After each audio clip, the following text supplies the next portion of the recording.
রামেশ্বর দয়ালুচি চরণে কোটি কোটি প্রণাম।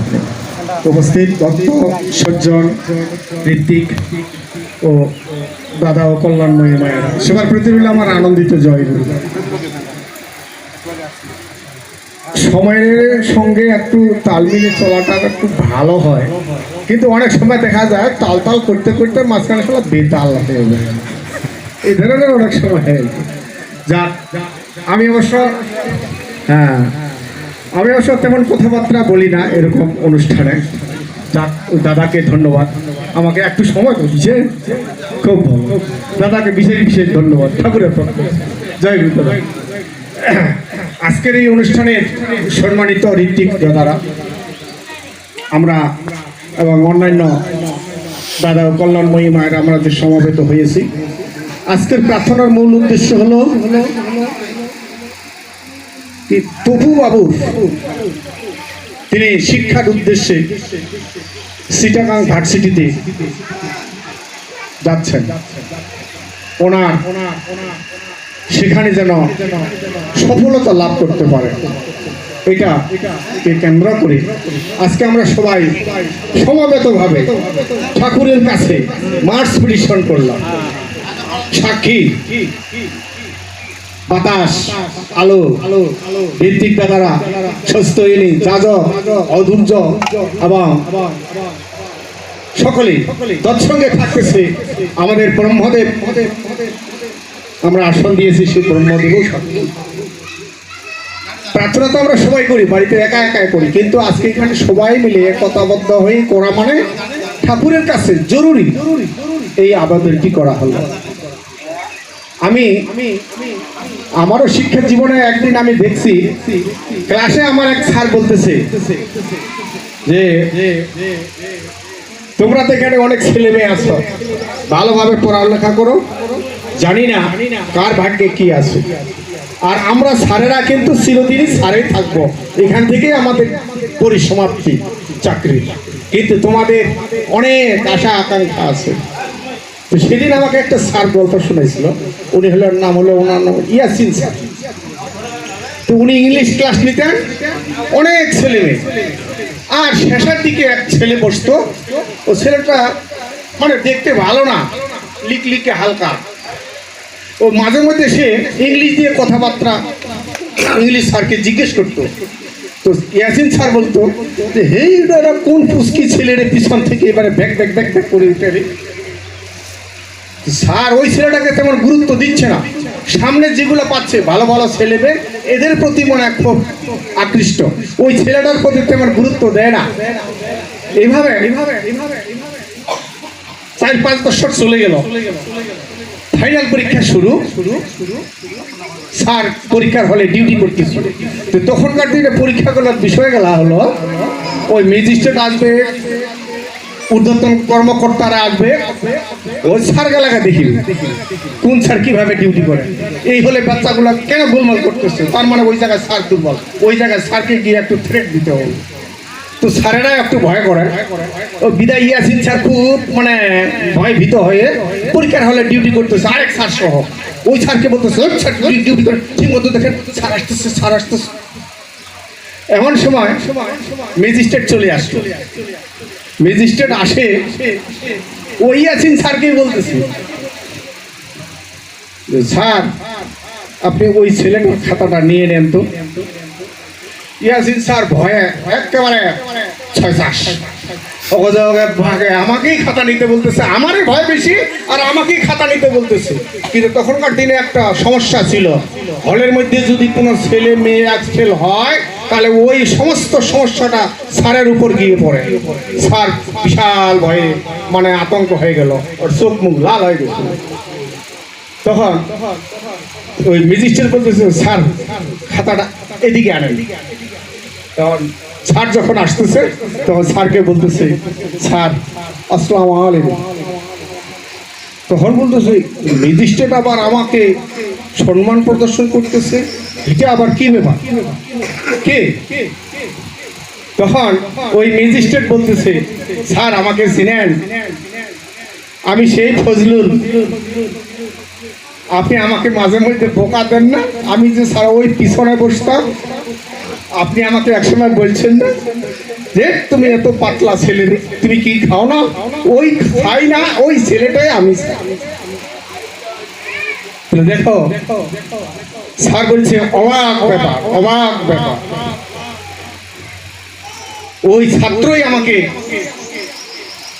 যদিও সে ম্যাজিস্ট্রেট হয়েছে, তথাপি আমাকে স্যার বলল, আমার ওই মুহূর্তে আমার বুকটা একেবারে গর্বে একেবারে ফুলে গেল। হায় রে, আমি এই জায়গায় আছি, এই জায়গায় এখনো আছি, অথচ আমার ছাত্র ম্যাজিস্ট্রেট হয়ে চলে আসছে, আবার ওই জেলা পর্যায়ে তিনি ম্যাজিস্ট্রেট হয়ে আসছে। জানি না কার ভাগ্যে কি থাকে, সেটা কি বলা সম্ভব? কখনোই সম্ভব না। আজকে আমাদের সৎসঙ্গের একজন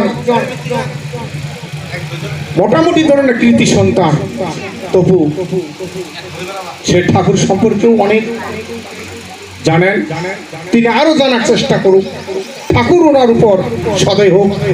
আমাদের অগণিত উদাহরণ আছে, কোন ছেলে মেয়ে শিক্ষাক্ষেত্রে তারা যে ঠাকুরকে স্মরণ করে চলে, ঠাকুর তাদের উপর অতিরিক্ত ভাবে সহায় হয়ে থাকে। ঠাকুর তপুর উপর সহায় হোক। আজকে আমরা এখানে সমাবেত হয়েছি, আমাদের বলার উদ্দেশ্য হলো দু একটা ধর্ম কোথাও ঠাকুরের আলোকে আমাদের বলতে হয়। ঠাকুর আমাদের সুন্দর সহজ সরল উপায় দিয়েছে, সুন্দর সহজ সরল উপায় দিয়েছে। এইভাবে উষায় নিশায় মন্ত্র সাধন, চলাফেরায় জপ, যথাসময় ইষ্ট নির্দেশ, মূর্ত করায় তপ। আমাকে যথাসময়ে ঠাকুরের নির্দেশনা অনুগুলো আমাদেরকে পালন করে চলতে হয়। খুবই সহজ সরল, সবাই বলি আমরা খুব সরল সহজ, কিন্তু আমি যতটুকু জানি সরল সহজ নয়।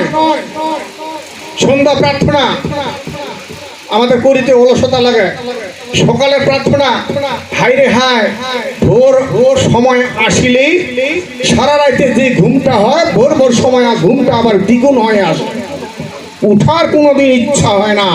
আর একটু এই ডাকাইছ কেন এত সকাল? তুমি জানো না সকালে উঠলে আমার মাথা ঘুরে, আমাকে ঘুমটা পুরাইতে হবে। হাইরে হায়, সেই সময় আবার ঠাকুরের প্রার্থনা করতে হয়। এটা কি চারটিখানি কথা? এত সহজ মনে করলেন? বড় কঠিন। তার উপরোক্ত ঠাকুরের যখন আমরা পূজা অর্চনা করি, আহ্বানী দিই, মন্ত্র বলি, সুন্দরভাবে প্রার্থনা করে চলি, শেষে আমরা মনের দুঃখ ঠাকুরের কাছে প্রয়োগ করে আমরা ধ্যানের কাজ শুরু করি। সুন্দরভাবে ধ্যান করি, মেরুদণ্ড খাড়া করছি, সুন্দরভাবে বলছি দাও দাও, শুরু করলাম।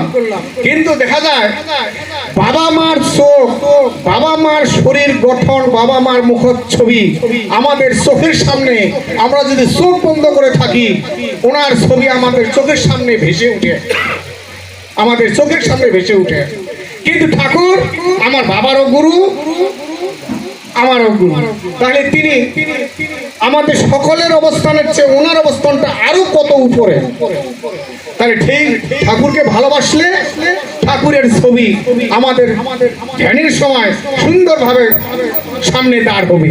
কিন্তু দেখা যায় কাহারও হয় কি না, অনেকেরই হয়, ওই বীজ মন্ত্র শুরু করছে, ধ্যান শুরু করছে, করার সাথে সাথে ঠাকুরের ছবি প্রথমে জল জল করে আমাদের দুই ভুরুর মাঝখানতে প্রতিফলিত হচ্ছে সুন্দরভাবে।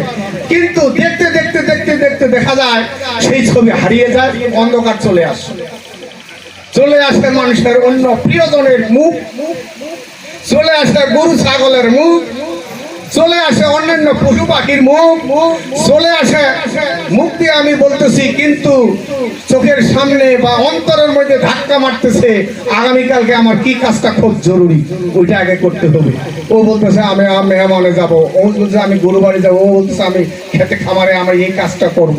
তাহলে দেখেন তো আমাদের ধ্যানটা কি ঠিকভাবে হচ্ছে? আমাদের ধ্যানটা ঠিকভাবে হচ্ছে না। আমাদেরকে বুঝতে হবে, যখন আমরা ঠাকুরের ধ্যান করব, ঠাকুরের ছবি সুন্দরভাবে উজ্জ্বল নক্ষত্রের মতো জলজল করে আমাদের দুই ভ্রুর ঠিক মাঝখানতে, অর্থাৎ মায়েরা যেই জায়গায় সিঁদুর দেয় তার একটু নিচে সুন্দরভাবে অবস্থান করবে। তাহলে আমাদের মনে মনে বলতে হবে, আমাদেরকে দৃঢ় বিশ্বাস রাখতে হবে, দৃঢ় বিশ্বাস রাখতে হবে যে ঠাকুর আমার সামনে অবশ্যই দাঁড় হয়েছেন। আজকের দিন আমার অবশ্যই শুভ হবে। যা, আমি বেশি কিছু না বলি, এবারে আমি কথার যৌবনিকা টানছি। আমার অনুরোধ থাকবে, আপনারা ঠাকুরের কাজগুলি এত সুন্দরভাবে করার চেষ্টা করবেন যেখানে কোনো ভুল না থাকে। কারণ ভুল থাকলে, ভুল করিলে ভুলেরও একটা ফলাফল আছে, আর ভালো করিলে ভালোরও একটা ফলাফল আছে। এই জন্য আমরা যারা সবাই ভালোর দিকে অগ্রসর হই, নিজে হই, অপরকে বলি, সেও যেন হয়। পরিশেষে আমি সবার সুস্বাস্থ্য দীর্ঘায়ু কামনা করছি এবং আজকের যে উদ্দেশ্যে এই প্রার্থনা, এটাও যেন সার্থক হয়, মঙ্গল হয়। পরিশেষে সবাইকে জয় গুরু।